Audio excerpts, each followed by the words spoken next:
Hello, everyone. Thank you for joining me today. I just wanted to take this time to thank everyone for the support you've given me through my graduate program to get my admin degree at Gardner Webb. This is my summer 2019 class, and in that, I was challenged to create a teacher empowerment plan for our school, building on our strengths and seeing where it could lead us in the future. So I sent out an email to everybody that had our agenda in it and a copy of the PowerPoint slides we're going to use today. In our agenda, one of the first things you're going to see is our best practices for teacher empowerment checklist. And that's actually the first thing. If you go to our PowerPoint, I have our overview of our PowerPoint here of what we're going to do today. And we're going to look at our checklist of best practices, a report of our current best practices, a gap analysis of our best practices, in which I'm also going to present our growth plan for McCall Elementary Middle School. So if you look at figure 1 on your agenda, you're going to see the best practices checklist that I used when I went around the school and reflected on this past school year and the things that I saw as the instructional coach lead teacher. With our teacher having input on professional development and offerings at the school, I saw that we always had that in our STEP meetings because those were, of course, teacher driven, and also our grade level teacher leaders that had those grade level meetings and kept track of everything that was happening in our grade level. That was very powerful. Sometimes present, whereas we had their opinions on early release Tuesdays, which is what we did, and that was based off of our problem of instructional practices, and also our conferences were teacher-led, and the teachers had a lot of choice in which conferences they wanted to go to. We had some teachers presenting at conferences, so that was very good. In our never present area was our outside consultant choices, and they did not really get a say there. They were just kind of, here's our consultants, here's what we're going to work on this year. So that was where I put in never present. The professional development plan of the school, the instructional leadership team was strong because we did have representation from the elementary hallway along with the middle school hallway. And then we had the literacy coach and myself on that team to solve our problem of instructional practice. So our instructional leadership team, we always had teachers there. And when the literacy coach and I did the literacy plan this year, we did use teacher input on that literacy plan a lot. The setting school-wide policy, our evaluations this year, the teachers were represented in that, in the summative evaluations that they had. Everybody that was renewing a contract this year did have a peer observation that went in that process along with the admin part. So that was really cool that they had a say in that. The rewards for students, that was also sometimes present with our related area team, taking the lead with Fun Fridays and different things like that for rewards. The formative evaluations, those were sometimes present with myself and the literacy coach doing some formative assessments and admin doing a lot of those. Some never present areas were our master schedule and discipline. I put that down as never present because our teachers had voiced to me a number of times that they didn't feel that they actually had a voice in the master schedule or in the discipline plan for the school. A teacher has input in the development and management of the school budget.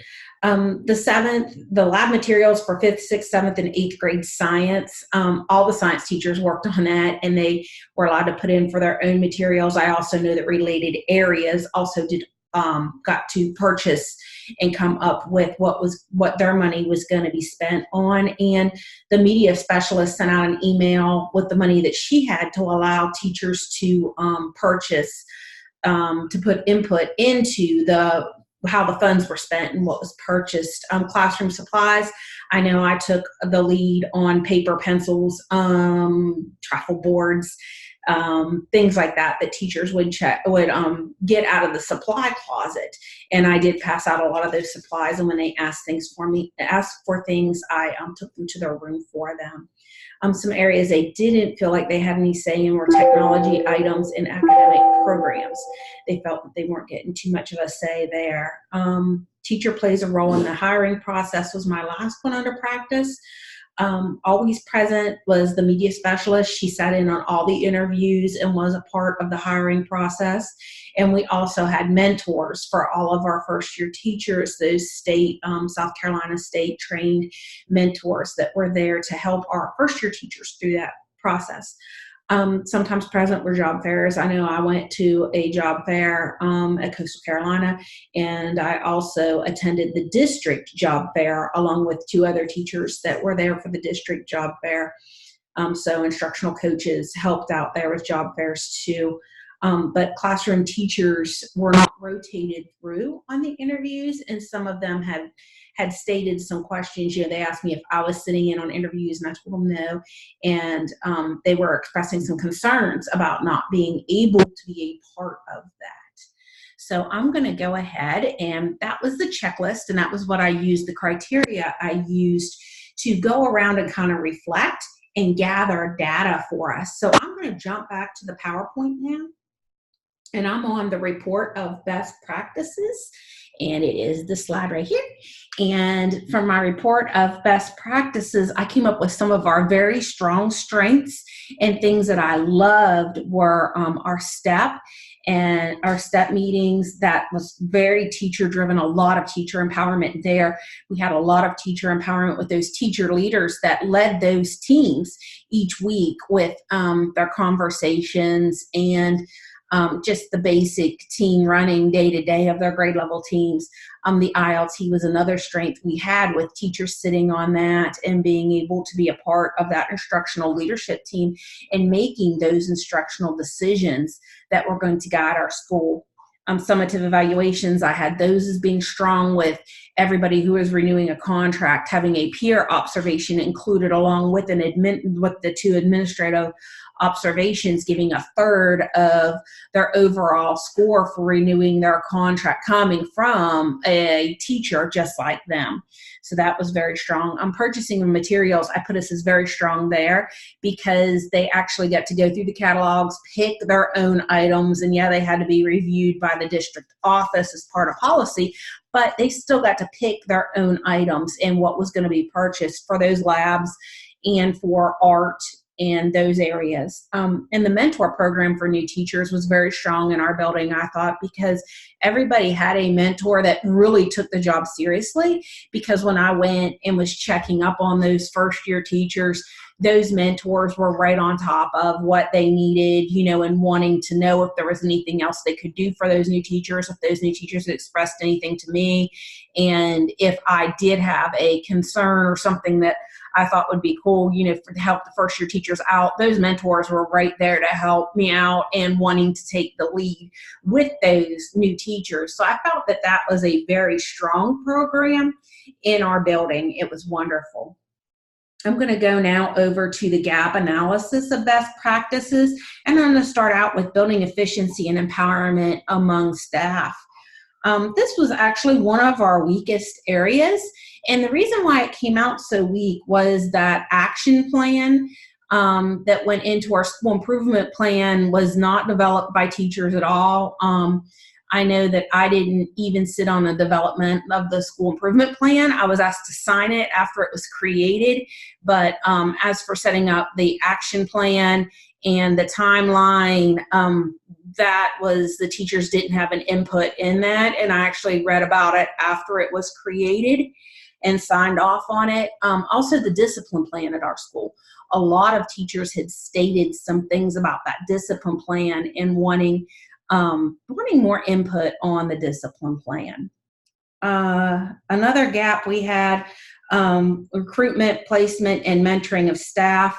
It was strong, and I believe that with everything that's very strong, because this is one of our strongest areas, I believe that everything that's strong, we can still do something to make it better. And I think one of those things would be interviews with new staff. would be working to make that stronger and better for our teachers. The other one, gap analysis, best practices for teacher leadership and decision making. Our mission and vision statements are teachers aren't aware of what the mission and vision is at our school. We really don't have it posted anywhere. And the master schedule was another area on this one that made it kind of weak for us, and our goals for school improvement. So again, that school improvement plan, the mission, the vision, again, the goals for what we're working on towards school improvement, and then that master schedule that they said a lot of things about.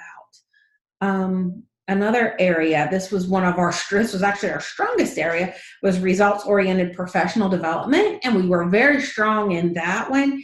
The only weak little thing we had there was consultant choices, and some of those consultant choices came out as kind of weak, with us not, offering any choice there at all for teachers.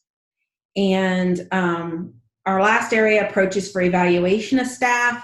We were strong here in all areas except for administrative walkthroughs.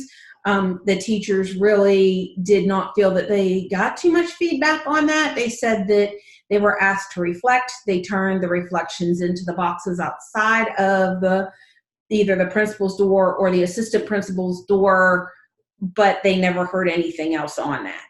So that was an area where they were kind of, wanting more help and not really getting that help that they needed.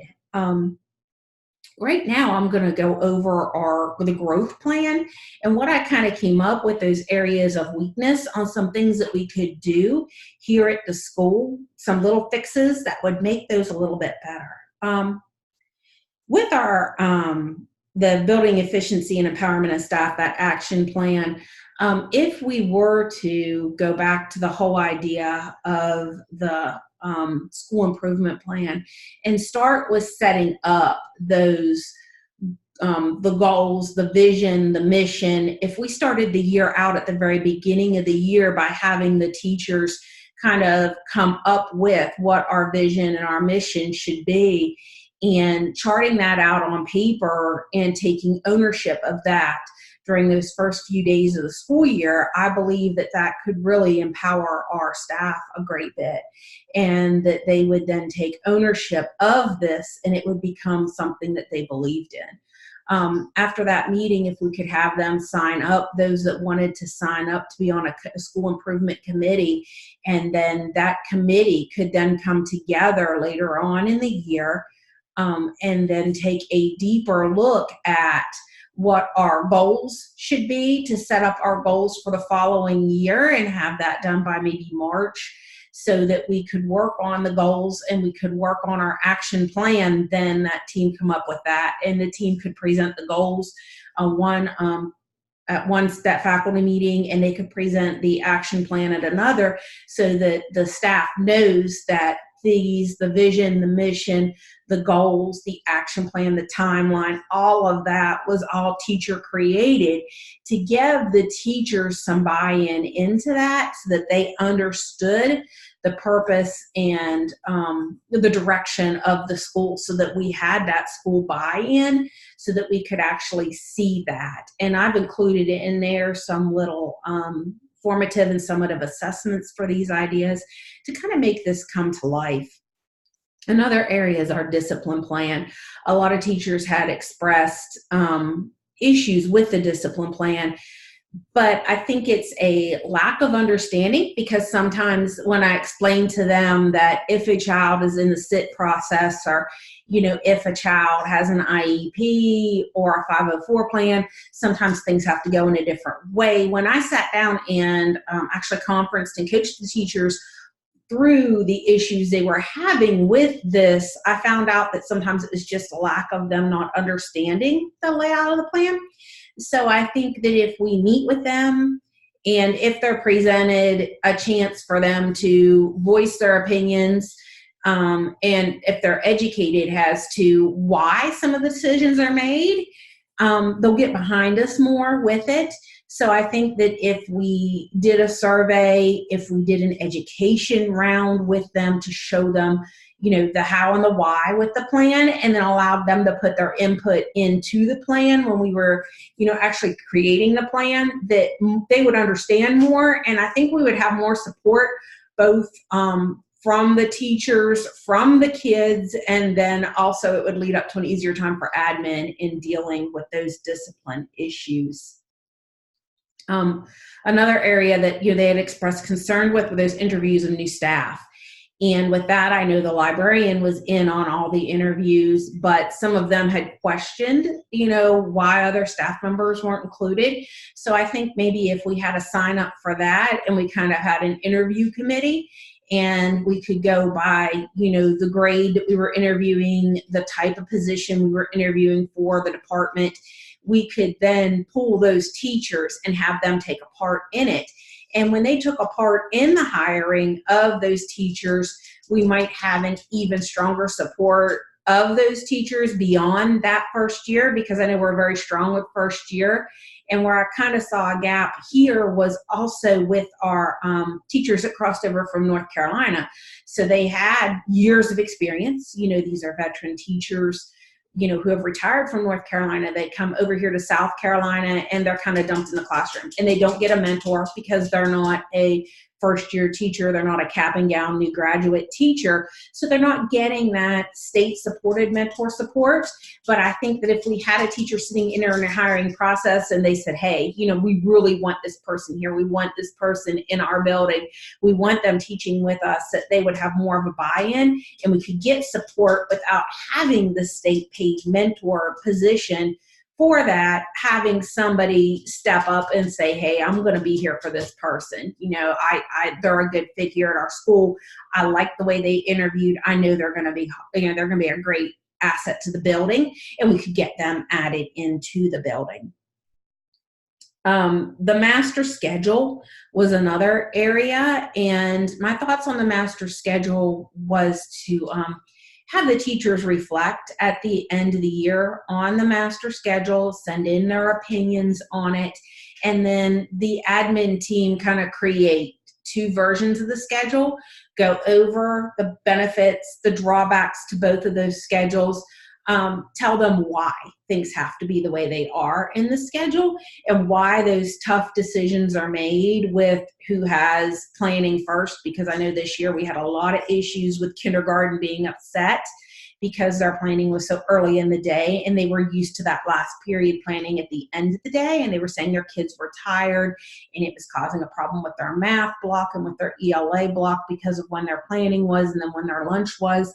And it kind of caused a tear up, I know, in kindergarten especially. And then I heard some other grade levels also had some issues on again, off again with the schedule, lunch being early, lunch being so late, recess and the time of the recess, and then having to come back and having to teach this at the end of the day because of the schedule. So I think that if we went over that with the staff and we provided them some opportunity and let them voice those opinions through a survey, that we could then, present out that this was considered, but here is why things have to be the way they are, or maybe they'll come up with some cool ideas that will allow us to kind of flexibly schedule and change some things around. The professional development, our consultant choices were something. I know sometimes we would have some scheduling, a consultant would come in and staff would be caught off guard as to, why is this person here and what am I supposed to do with that? And then sometimes they would sit and listen to it and then go back to their classroom and never implement it. So in order to get rid of that, I thought maybe if we sent out consultant choices, let them decide, if we have different opportunities for when we're going to present or bring those consultants in for early release, if we could give those teachers choices to when they wanted these people to come in and what would fit in for them, then we might see the implementation more in their classrooms with the things these consultants bring to us, because they'll take ownership of, okay, we picked for her to come this week, and we need to listen and pay attention, and we need to do our best to implement these things into the school. The last area was those administrative walkthroughs. I know that they had expressed that they hadn't gotten the feedback that they wanted to. And I kind of thought with this, since we're supposed to become a district and a school of coaches, that maybe admin could take on more of a coaching role, and we could sit down, discuss the walkthroughs, discuss what we saw that week with the walkthroughs, who we're coaching, who we're working with. If each member of the admin team took on 4 teachers along with the load that I carry and the media special and the literacy coach carry, that we could then enable us to become a culture of coaches. And we might not hit everybody that first 9 weeks, but we should hit everybody at least once a year. I did hit everybody at least once this year, the 2 of us did. And we might be able to hit more people if admin took a few of those people on too to coach, and kind of did the walkthroughs, but at the same time met with the teachers, talked about it, came up with possible next steps, and then went back and saw them again to give them that feedback again about what happened, and to run those coaching cycles so that our teachers would get that feedback back once again, and they could really reflect on and see, where they were and what was going on in their teaching, so that we could improve those best practices around the school. So that was basically my plan. You have all of my paperwork on the plan for this year. And I just want to take this time to thank everybody for their support of me, not only as a coach, but also through my program here. And hopefully we can put some of those teacher empowerment practices into our building, because, we were very strong in our basic. When I first did it, we were very strong in our basics. So if we just put a few of those in, we can become even stronger and even better than we already are, because we are truly the heart of McCall. So thank you for your time, and I look forward to working with everybody.